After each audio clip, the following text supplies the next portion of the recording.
Vamos começar as apresentações hoje. Nosso grupo é composto por mim, o Ivaldo, Larissa, Tainara e Vinícius. Antes de começar o trabalho, quero cumprimentar a nossa professora, maestra, doutora Patrícia Doudan, o nosso chefe de cátedra, Pablo, doutor Pablo. Está presente, prof? E os nossos colegas, Está né? llegando. Quero dizer que Oi? Enseguida está llegando. Sim. Quer dizer que é um prazer estar com vocês, com o nosso grupo compartilhar conhecimentos.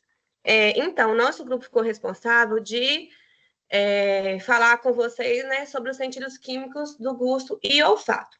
Então, para iniciar, o gosto e o olfato, eles nos permitem separar os alimentos que a gente mais gosta daqueles que a gente não gosta, daqueles que são agradáveis, dos que não são agradáveis, e além disso, os nutritivos. E com isso, ao ingerir esse tipo de alimento, vai gerar em nosso corpo câmbios fisiológicos, que mais posteriormente os meus colegas vão falar com vocês com mais profundidade. E falando um pouco também do olfato, no reino animal, por exemplo, os animais têm um olfato muito agustado para poder, por exemplo, perceber a presença de alguns animais que estão perto ou longe. Com isso, eles podem fazer, né, dali uma caça para os seus alimentos, para poder para poder comer e também distinguir algum perigo ali perto. E além disso, ambos, né, o olfato e o gosto, ele pode despertar na gente emoções. Por exemplo, como assim emoções, Ju? Quem aqui nunca, por exemplo, comeu alguma comida ou sentiu algum olor que lembrou algum episódio da sua vida, ou até mesmo aquela, por exemplo, comida de uma avó que a gente comia na infância e que hoje em dia a gente come algo parecido que nos faz lembrar, nos desperta emoções daquilo que a gente viveu na nossa infância. Então, ao consumir alguns alimentos, né, sentir algum olor, a gente pode despertar em nós algumas emoções que fazem lembrar de algum episódio que a gente já viveu na vida. Eu tenho que passar, né, o slide, gente, desculpa, esqueci.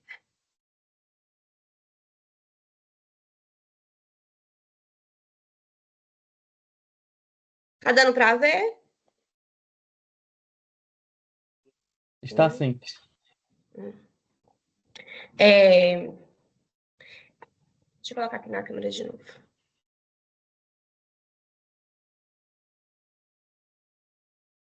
E o gosto, gente, principalmente é uma função das papilas gustativas, que estão presentes em nossa língua, que posteriormente a Larissa vai falar com vocês com mais propriedade, mais profundidade. E o sentido do olfato também, ele ajuda a gente a identificar os alimentos. Como assim, Ju? Vamos supor que vocês estão passando na rua de padaria. Pelo cheiro, vocês conseguem identificar que ali naquela hora saiu um pão fresquinho, né? E ainda mais, a gente consegue identificar com aquele cheiro, imaginar e até sentir o gosto daquele pão, às vezes com uma manteiguinha ali, fresquinha, com café. Ou outro exemplo que a gente pode usar também, por exemplo, nós temos a mania de tudo que a gente vai comer primeiro, o que a gente faz? Leva no nariz para sentir o cheiro, né? Com o quê? Com o intuito de identificar, por exemplo, se aquela comida, aquele alimento é estragado, se está saudável para consumo. E, além disso, também é um mecanismo de defesa do nosso corpo. Através do olor, a gente perceber se aquilo pode ser consumido ou não. Então, o olfato, ele também ajuda o gosto a identificar, né, ali os alimentos que a gente vai consumir. Deixa eu passar o slide.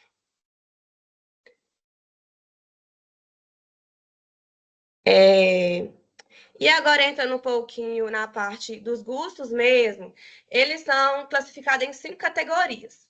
E essas categorias vão carregar consigo algumas substâncias dos alimentos que vão se ligar aos receptores.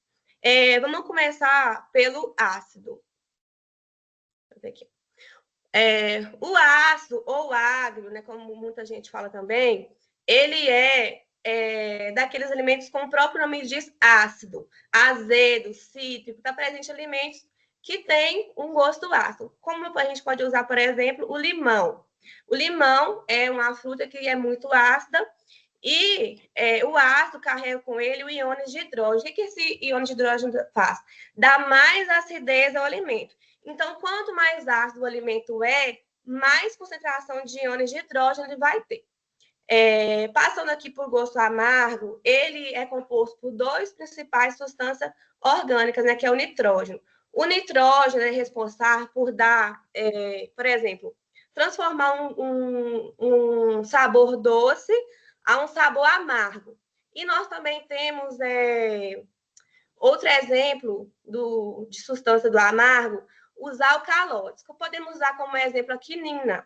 Essa quinina é responsável, por exemplo, muitos medicamentos é usado com esse fármaco, com esse composto nos fármacos. Temos também o exemplo da cafeína, da nicotina. Quem é fumante aí e quem toma café, muito café, pode perceber que ao ingerir cafeína ou fazer uso de algum cigarro, fica aquele gosto amargo na boca, né? O que dá esse sabor amargo a substância responsável são os alcaloides. E também o amargo, além de ser um sabor, ele também funciona como um mecanismo de defesa do nosso corpo. O que quer dizer isso, Ju? Vamos supor que vocês estão vão fazer uma trilha lá na Itaipu.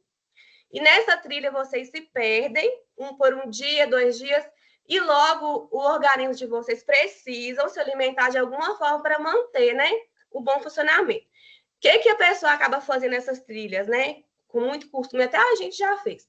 Pega uma plantinha que está ali, ou algum outro alimento, e coloca na boca. Ao colocar na boca, e a gente não conhece, né? A gente vai lá e pega e não conhece, coloca na boca.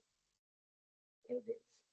Quando a gente coloca na boca e sente um sabor amargo, a nossa tendência é tirar aquele alimento na hora da boca, porque a gente acha que pode ser, por exemplo, um veneno.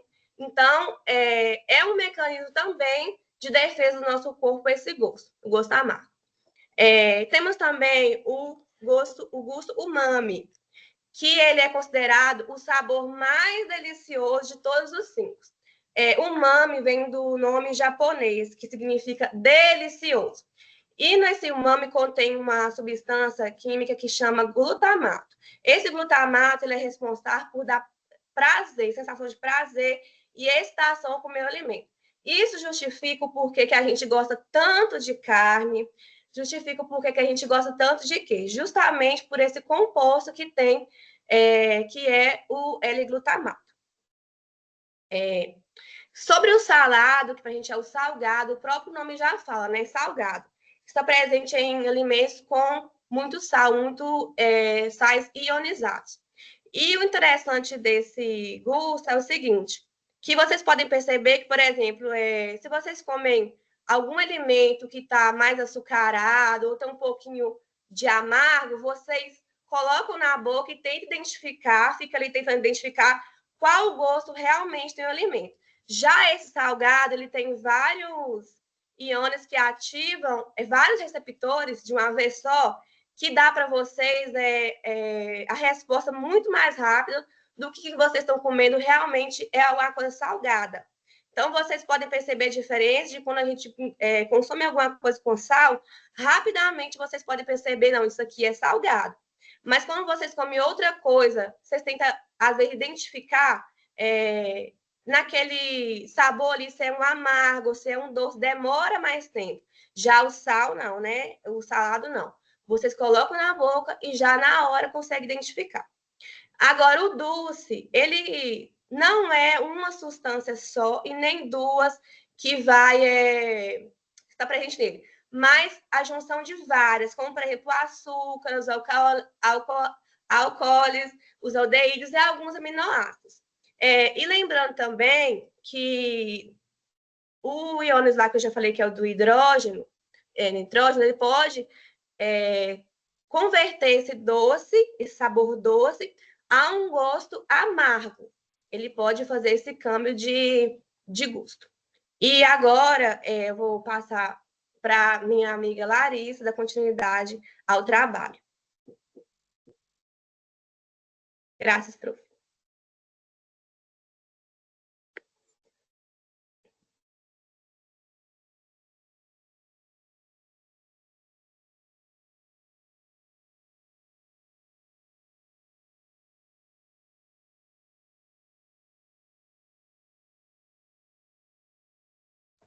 Será que caiu a internet dela? Ela estava sem energia. Depois voltou. Está volviendo la internet de ella entonces. Eu vou mandar mensagem aqui ver porque ela estava sem energia, profe. Dale. Ah, apareceu. Olá. Estão me ouvindo? Sí. Pode passar, Juniele. ¿Entró Larisa? Sim. Larisa, ¿y tu cámara? Não está aparecendo? Para mim tá aparecendo a Larissa, mas tá travado. Mas ela tá com a câmera ligada. Melhora? Agora Aí vou. Para melhorou. mim também está aparecendo. Ahí sí. Buenas tardes, meu nome é Larissa. Vou falar um pouco sobre o umbral, índice e cegueira gustativa.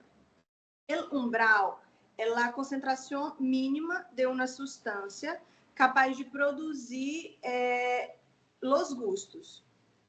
Esse umbral, ele depende da substância e de los sabores. Por exemplo, acá temos o agrio, que como exemplo temos o ácido clorídrico, representado pela sigla HCI, onde tem um umbral de 0,0009 molar. Esse M é molar. El salado, temos o cloreto de sódio, que é o sal de cocina, onde tem 0,01 molar. El dulce, temos a sacarosa, com o mesmo umbral do ácido clorídrico, do cloreto de sódio, perdão, de 0,01 molar. E o amargo, temos a quinina, com um umbral de 0,0008 molar. O umbral, quanto menor o umbral, maior sensibilidade terá essa substância. Por exemplo, acá temos o salado com 0,01 molar, pero temos o amargo com um umbral menor, então a sensibilidade do amargo é maior, a detecção dele é mais rápida, como a Juniele explicou anteriormente. O índice é o contrário do umbral. Nós temos um índice de referência, que é o 1, onde o índice, quanto menor, abaixo de 1, no caso, menor será a sua sensibilidade, menor será a sua detecção. E se o índice estiver acima de 1, maior será a sua detecção. Acá temos exemplo que, adelante, vou mostrar uma tabla. E agora sobre a cegueira gustativa. A cegueira gustativa é a incapacidade de uma pessoa detectar os sabores. Por exemplo, temos acá uma substância chamada feniltiocarbamida, que as pessoas não produzem. Elas são criadas em laboratório e elas são usadas para detectar a cegueira gustativa. De acordo com as provas, os estudos realizados, as pessoas que não apresentam essa sensibilidade, que apresentam a cegueira gustativa, perdem a sensibilidade normalmente por el gosto amargo, quando se usa a feniltiocarbamida. E acredita-se que entre 15% e 30% da população tem cegueira gustativa. Pode passar.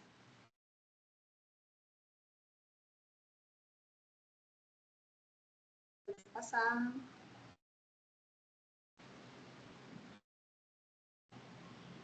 Acá temos uma tabla com algumas substâncias. As primeiras são as ácidas, que temos o ácido clorídrico e seu índice é 1. Outra substância ácida também temos o ácido fórmico. Se vocês perceberem, o ácido fórmico tem um índice maior que do ácido clorídrico, então sua sensibilidade vai ser maior. Quando falamos de umbral, para ter uma maior sensibilidade, ele tem que ter uma menor quantidade. Quando falamos de índice, ele tem que ter uma maior quantidade, usando o valor de referência, que é o 1. Nas substâncias amargas, nós temos a quinina, que tem o índice de 1, que é o valor de referência, e a brucina, que tem o índice de 11. Então, consequentemente, pelo índice ter que ser maior a 1 para ter uma maior sensibilidade, a brucina tem uma sensibilidade maior que a quinina. Temos também a sacarosa, que tem um índice de 1, e a sacarina, que seu índice é 675. Então, a sacarina tem uma maior sensibilidade que a sacarosa. E também temos o salado, que é o cloreto de sódio, que é o sal de cozinha, que tem um índice de 1. E aqui nós temos várias outras substâncias com seus respectivos índices. Caso vocês tenham curiosidade para ver depois. Pode passar.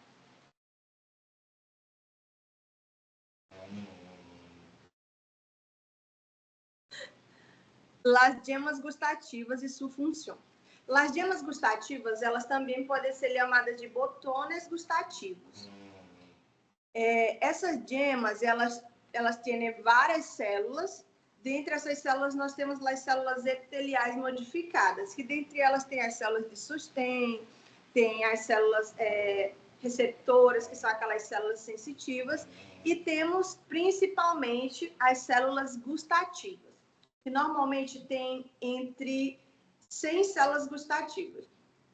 Em outros livros, dizem que tem um promédio entre 80 e 100 iemas gustativas, que são os botões. Porém, o nosso livro nos informa que nós temos 100 células gustativas nas iemas. As iemas, elas também possuem um poro gustativo, que fica na região apical dessas iemas. Esses poros, eles têm microvilosidades, que também podem ser chamadas de cílios. Esses cílios, ou essas microvilosidades, eles vão captar as moléculas químicas dos alimentos. E, a partir disso, eles vão identificar os sabores, com a ajuda das células gustativas.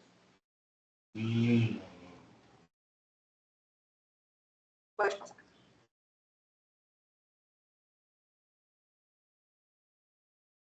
Também, sobre as iemas gustativas, é importante saber a vida média delas.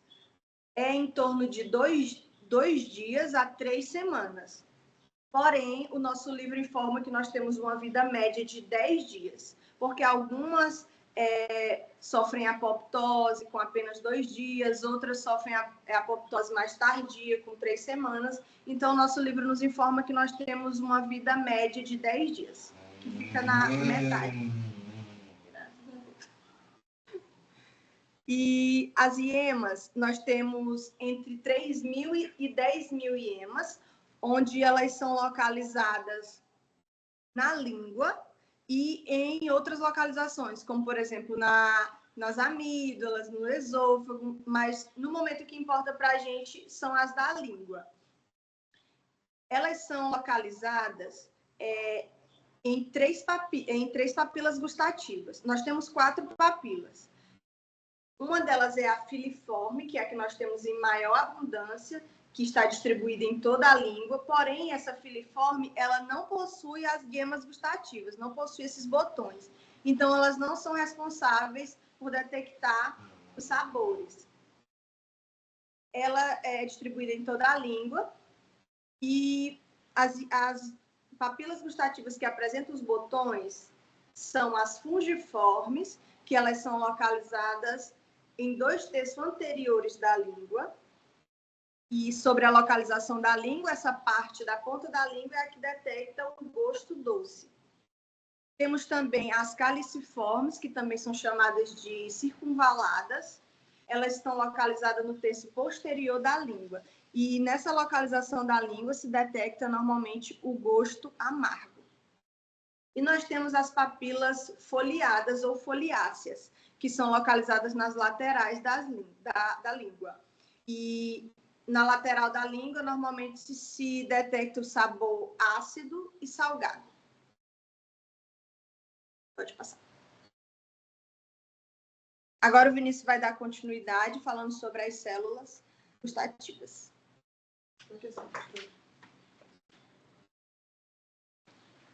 Buenas tardes, mi nombre es Vinicius Franceschi. Yo voy a hablar sobre las células gustativas. Elas são igual a outros receptores sensoriais. Quando são estimulados, regeneram um potencial de receptor. Elas se despolarizam quando entram em contato com uma substância adequada. E sua intensidade depende da concentração dessa substância. Para sabores salado e agrio, se abrem canais iônicos específicos. Em câmbio, para doce, amargo e umami, se ativam receptores acoplados à proteína R e os segundos mensageiros dentro dessas células. Essas células adaptam rapidamente, normalmente em poucos segundos. Faça, por favor, Nani.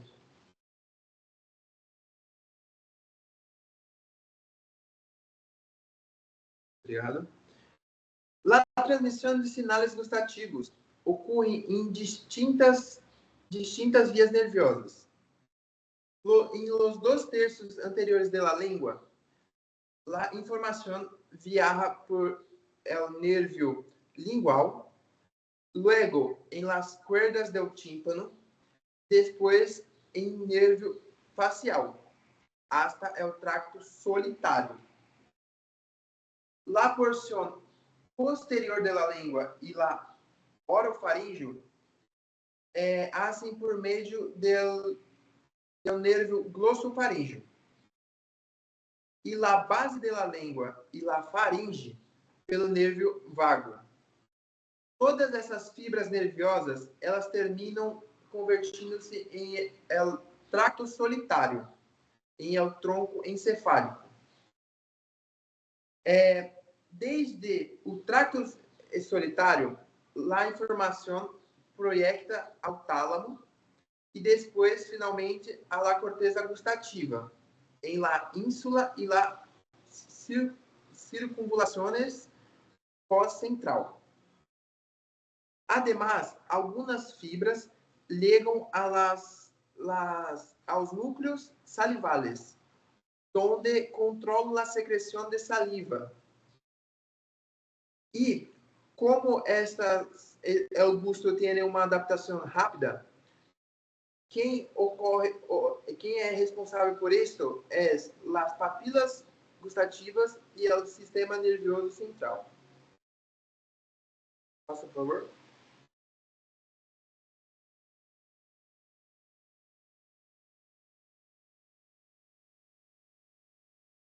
Nós outros podemos mirar esta imagem e ver a transmissão de sinal desde a língua hasta a corteza gustativa. Primeiro, nós outros miramos os 2/3 anteriores da língua.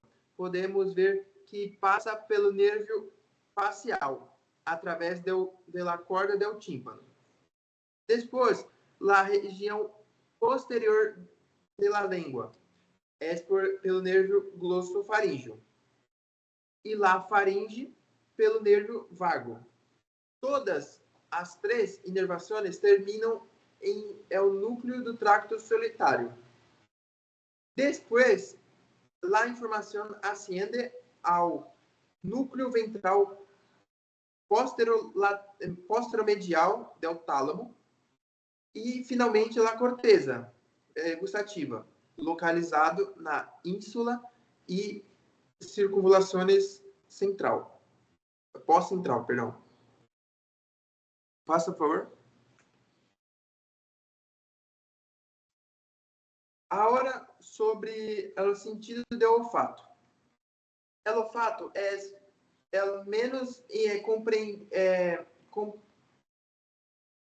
é considerado menos compreendido de todos nossos sentidos.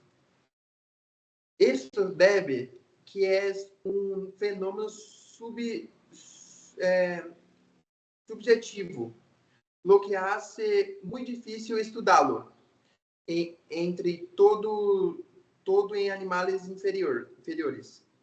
Además, em los seres humanos, el olfato es menos desarrollado si compararmos con mamíferos que necesitan mucho más de este sentido. Agora eu vou passar para o Rivaldo para ele continuar o tema.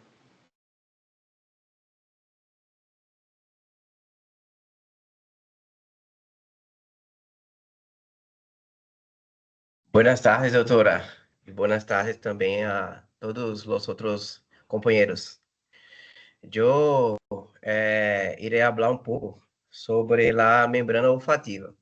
Bueno, a membrana olfativa é a região compreendida que faz parte da cavidade superior da cavidade nasal. Compreende a parte superior da cavidade nasal. Tem uma superfície, um promédio de 5 centímetros quadrados, e essa membrana olfativa está constituída de um epitélio especializado, onde nesse epitélio especializado conta com algumas células, por exemplo, neuronas bipolares e células de sostém. Essas neuronas bipolares são as células olfatórias por vias de fato. Neuronas bipolares estas, que a gente já viu em aulas anteriores, as quais são neuronas que têm duas prolongações, que partem do corpo ou da soma neuronal. Então, uma prolongação é um axônio e uma outra prolongação seria a dendrita. Tá? Mais adelante, a gente vai entender, em uma ilustração, como que esse impulso nervoso transcorre através dessa neurona bipolar. Como eu disse anteriormente, existem também algumas células intercaladas, ou algumas células de sostém, que servem para dar suporte metabólico a essas neuronas. Bueno, ainda no que diz respeito à célula olfatória, esta célula, na sua superfície mais apical, em contato com o muco, existem algumas estruturas que são denominadas de cílios olfatórios. Estes cílios olfatórios são as estruturas que vão captar inicialmente as substâncias olorosas, as moléculas olorantes. São muito importantes a presença desses cílios nessas células olfatórias, porque elas se encarregam de receber esse estímulo inicial e tão logo transpassar para a célula olfatória. Bueno, ainda nessa membrana olfatória, a gente observa a presença de algumas glândulas, denominadas glândulas de Bowman. As glândulas de Bowman, a este nível, são responsáveis pela secreção de muco. Nesta ilustração, eu peço que vocês prestem muita atenção nesse slide, porque nessa ilustração a gente vê bem como está constituída a membrana olfativa. De baixo para cima, acompanhando a imagem, vemos uma capa de muco. Então, logo a capa de muco aparecem os cílios olfatórios. Então, logo aparecem as células olfativas, que seriam a nossa membrana bipolar, com a parte das dendritas voltada para a mucosa, para a membrana olfativa, e os axônios voltados para o que seria a lâmina cribosa. Então, a esse nível já da lâmina cribosa, os axônios fazem sinapses com outras neuronas, e que esse estímulo agora vai desde o que seria o bulbo olfatório até a região do sistema nervoso central, mais especificamente é uma região da corteza da corteza olfatória primária, que a literatura diz que seria a área 28 de Brodmann. Seguimos. Bueno, aqui a gente já trata de falar um pouco do mecanismo pelo qual a célula olfatória executa a sua tradução de cenários a partir da interação com a substância olorante, que seria para a gente aqui o nosso ligando, e desenvolve esse mecanismo. Então, vamos falar um pouquinho. Então, a estrutura ativa seria os cílios. Como falado anteriormente, seria a estrutura que vai receber esse estímulo. Ao receber o estímulo, na membrana plasmática da célula olfatória, existem algumas proteínas de membrana, proteínas estas, conhecida já pela gente como proteína G, que é uma proteína transmembrana, que ao ser ativada, essa proteína se dissocia uma das suas subunidades, que é a subunidade alfa, visto que essa proteína tem 3 subunidades, alfa e um complexo beta-gama, então a subunidade alfa ela se dissocia e é encarregada de ativar um efetor, que seria uma enzima intracelular, que seria a adenilatociclase.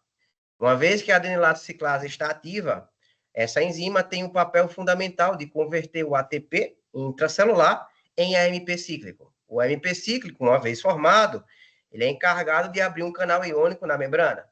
E abrindo esse canal iônico, o íon, um cátion, mais precisamente, mais abundante no espaço extracelular, que seria o sódio, adentra para a célula olfatória e irá iniciar um processo denominado de despolarização.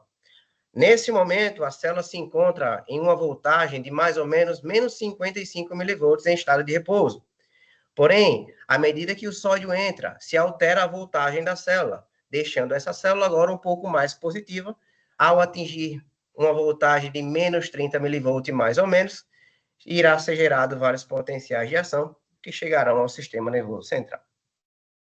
Bueno, agora, existem alguns fatores físicos necessários para que esse estímulo possa ocorrer da maneira correta. Como, por exemplo, é necessário que a substância seja inalável. Se a substância olorante não for inalável, é impossível que esse estímulo seja desencadeado na célula olfatória. Também é necessário que essa substância tenha características um pouco hidrofílicas, ou seja, tenha afinidades com a molécula de água, visto que o muco que circunda essa região é formado majoritariamente por água. Então, essa substância olorante ela tem que ter uma característica similar à água, uma característica hidrofílica.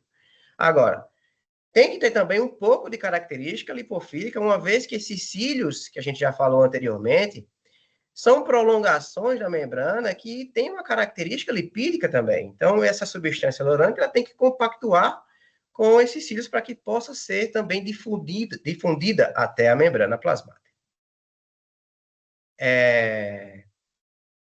Aqui, dando continuidade ao que seria a estimulação das células olfatórias, como já dito anteriormente, essa célula em repouso tem menos 55 milivolts, e é importante destacar que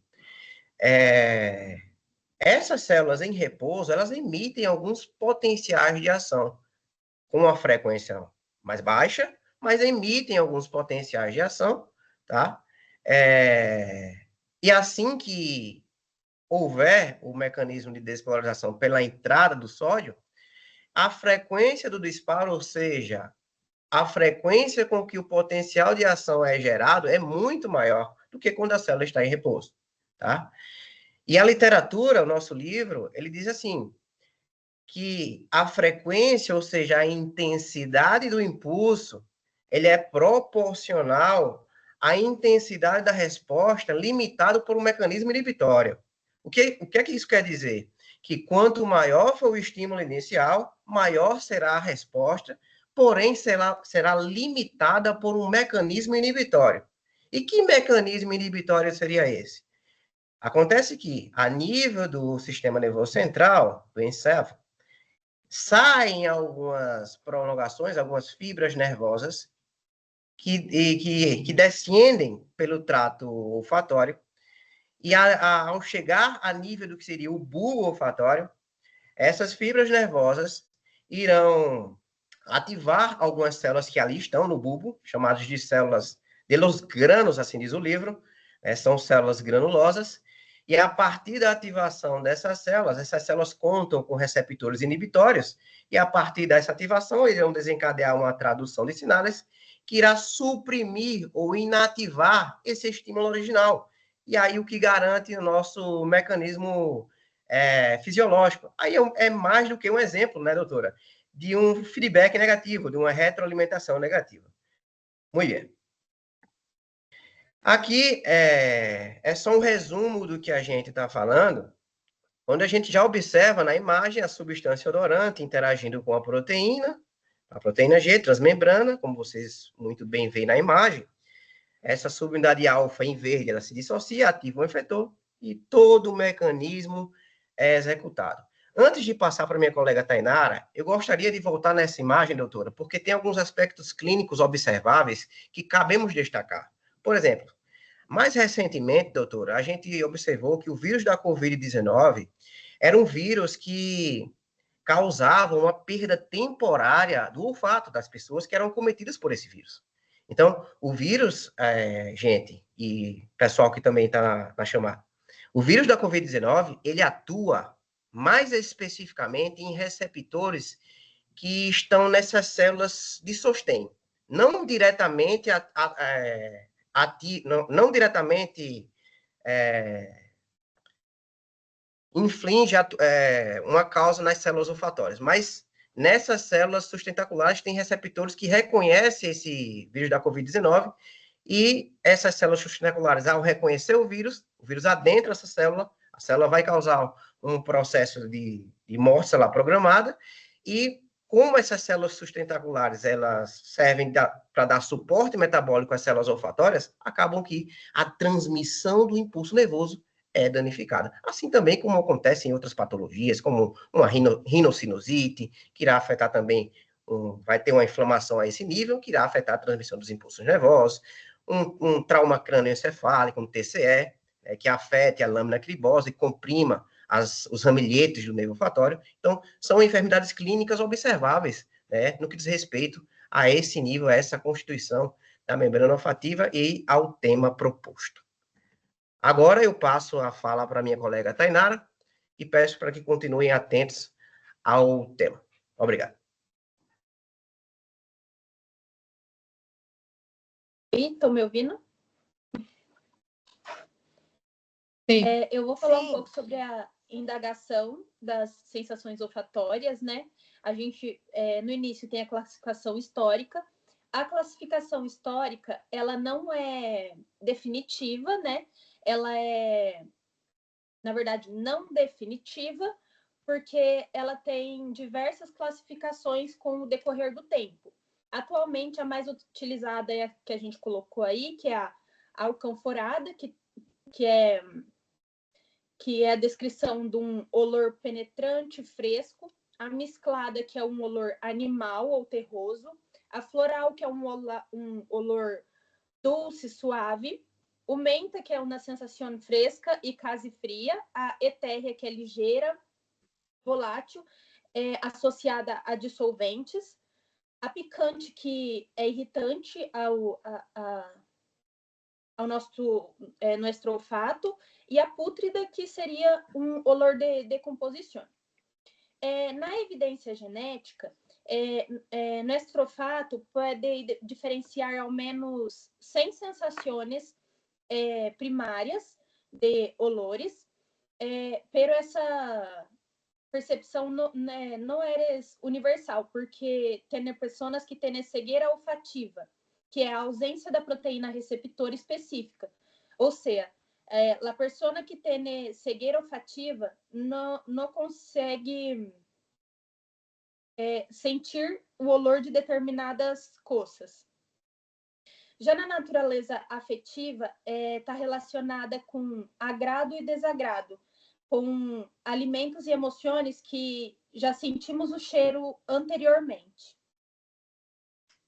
O umbral olfativo, diferente dos umbral que a gente está acostumado a aprender, o umbral olfativo é extremamente baixo. Ele não atinge uma numeração alta.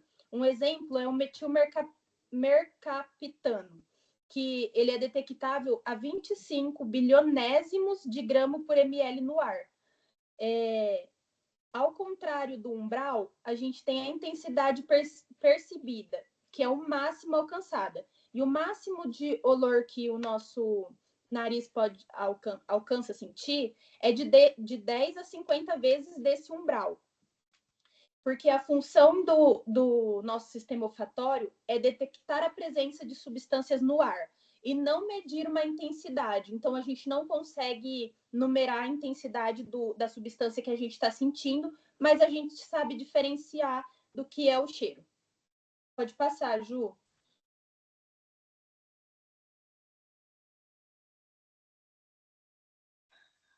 Passou? Para mim não passou. Aí, agora passou. Nosso sistema olfatório, quando faz a transmissão de sinais, ele, no trato olfatório, quando entra no cérebro, ele vai se dividir em duas vias, na área olfativa medial e na área olfativa lateral. A medial, ela também é conhecida como olfatório primitivo. Por que primitivo? Porque ele é a parte do cérebro mais antiga que está relacionada ao olfato. Foi o primeiro local do cérebro que descobriram que tem essa função.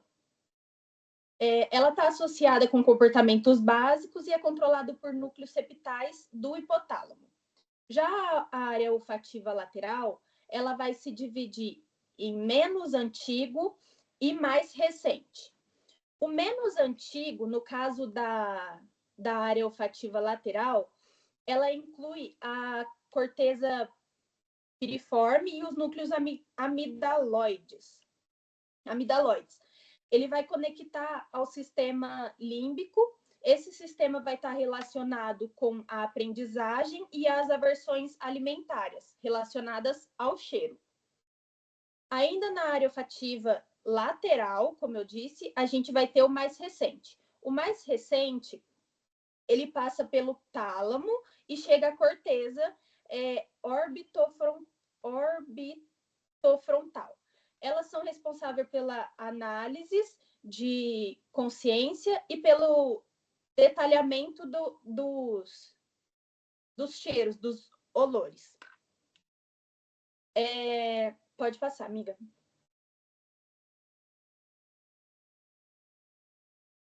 Aqui a gente colocou as vias olfativas, as conexões neuronais do sistema olfatório, para encerrar o nosso trabalho.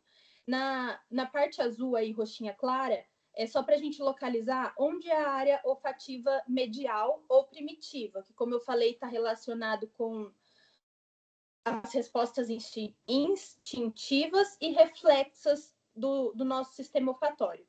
E também a parte lateral, que vai estar dividida em menos antiga e mais recente, que cada uma é responsável por um tipo de aprendizagem, aversão alimentária e pela consciência. Pode passar, Ju.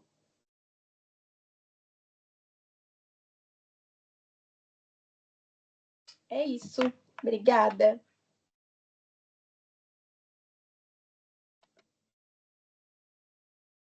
Bueno, chicos, muy bien, muy buena la presentación. Ahora quiero hacerle algunas preguntas.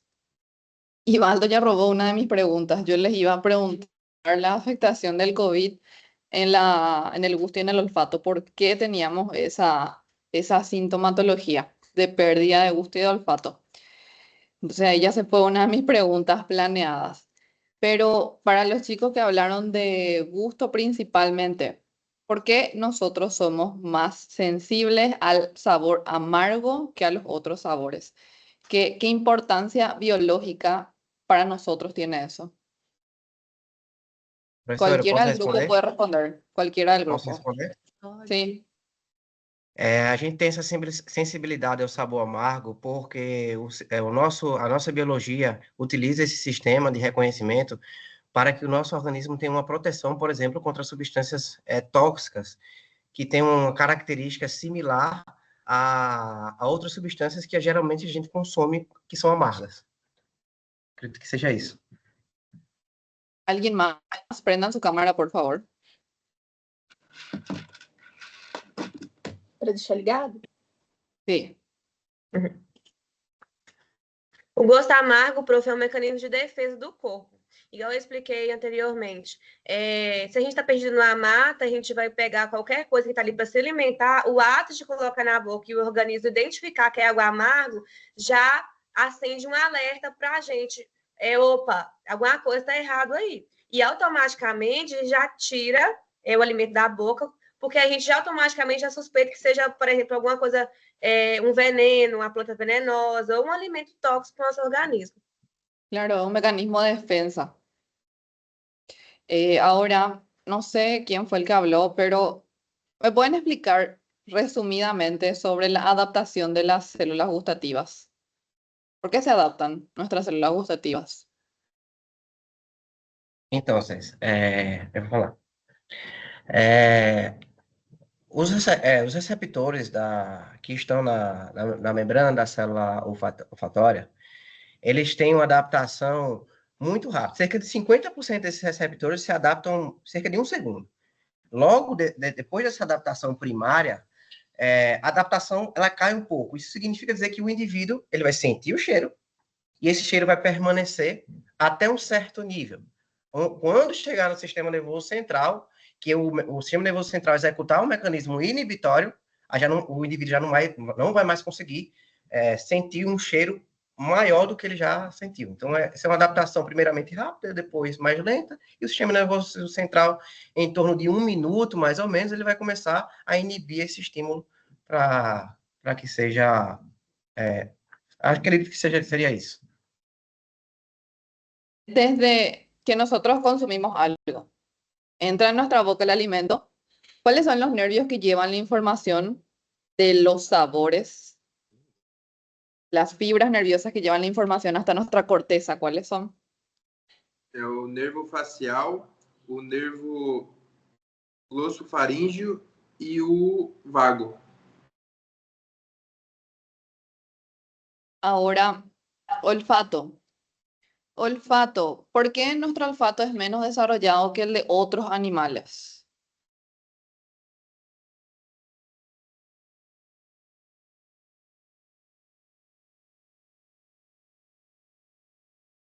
¿Por qué nuestro olfato es menos desarrollado que el de los otros animales? Por ejemplo, un perro, un gato, cualquier otro animal. ¿Por qué nuestro olfato es menos desarrollado?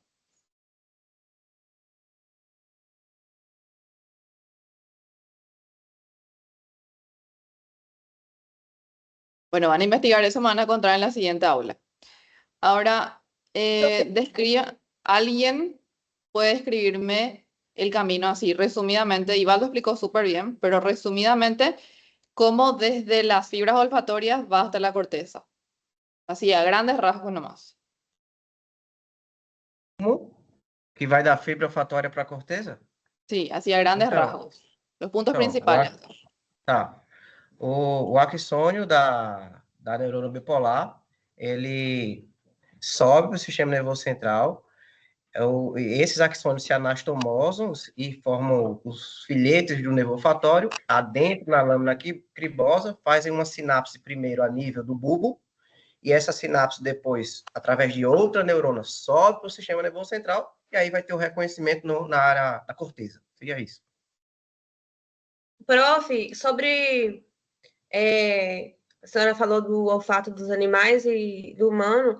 No livro a gente não encontrou, mas pelos estudos que a gente fez, é porque é um sistema de defesa do animal, por exemplo. Sentir que que tem um animal próximo ou longe, tanto para ele poder fazer a caça dele para poder comer, quanto para se proteger. Eu creio porque eles vivem em um ambiente de sobrevivência, né? Então, eu penso que o deles é mais aguçado justamente para isso, para conseguir sobreviver ao ambiente que eles vivem, né? E para também poder conseguir comer. Eu acho que é isso. Sí, para eso. Era para eso. Sí, ellos tienen más desarrollado, porque por eso, por ejemplo, los perros o los gatos nos huelen, porque ellos perciben nuestro olor y reconocen como algo que no es perjudicial, ¿verdad? En el caso de los dueños. Y cuando es algo diferente, un olor diferente, les da como una medio desconfianza, un mecanismo de defensa de ellos. Ahora, última pregunta, ¿cuál sería la diferencia entre la vía olfativa medial y la lateral?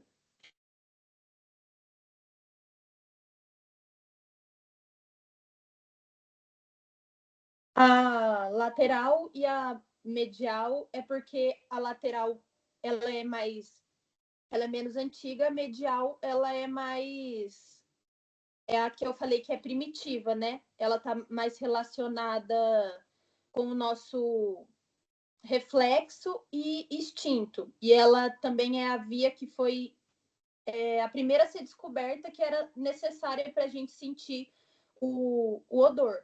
E a lateral, e elas passam por lugares diferentes. A lateral passa pela corteza piriforme e tem ligação com os núcleos amidaloides e vai se conectar ao sistema límbico.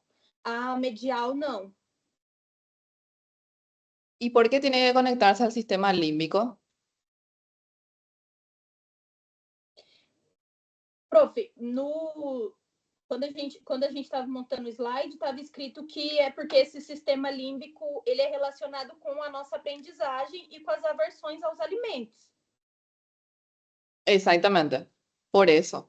Además, nosotros relacionamos la comida también, así como los olores, relacionamos con personas o con momentos o placenteros o negativos para nosotros. Por eso tiene que tener una comunicación con el sistema límbico, sí o sí. A partir de ahí hacemos nuestras memorias, nuestros recuerdos también. Y era solamente eso, chicos. Ahora les felicito por la presentación, estuvo muy buena.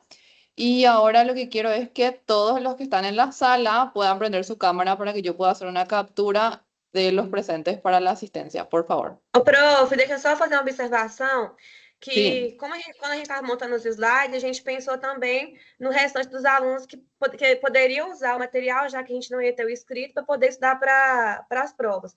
Então, o Claro. slide ficou um pouco carregado, mais pelo fato de ajudar os alunos mesmo a estudar para os conteúdos das provas que virão. Mas a gente tentou ser assim, o mais sucinto possível nas falas. Espero que Sí, está tenham... súper bien. Vamos a compartir entre todos para poder para que puedan estudiar para la Sim, final. a gente enviou antes de começar a aula, os meninos solicitaram, a gente já enviou para eles acompanharem e fazer alguma anotação que eles achassem necessário. Dale, está bien. Bueno, los que están, por favor, prendan su cámara. Ya vi que Yoyara está, Girlen también, Profe, pero sí. a presença vai ser só aqui na chamada, porque a gente entrou lá e não está liberado para pôr no site. Ajá, yo voy a marcar por acá. Ah, então tá. Falta Ivaldo, ya sé que está, Luini, Natalia, Bruna, Mateus, Thaís. Presente, professora Thaís. Estou aqui com o João. Amanda está en la clase, pero no prende su cámara. Prof, tem que ligar a câmera todo mundo, é isso? Sí, todos. Ah, tá bom, peraí.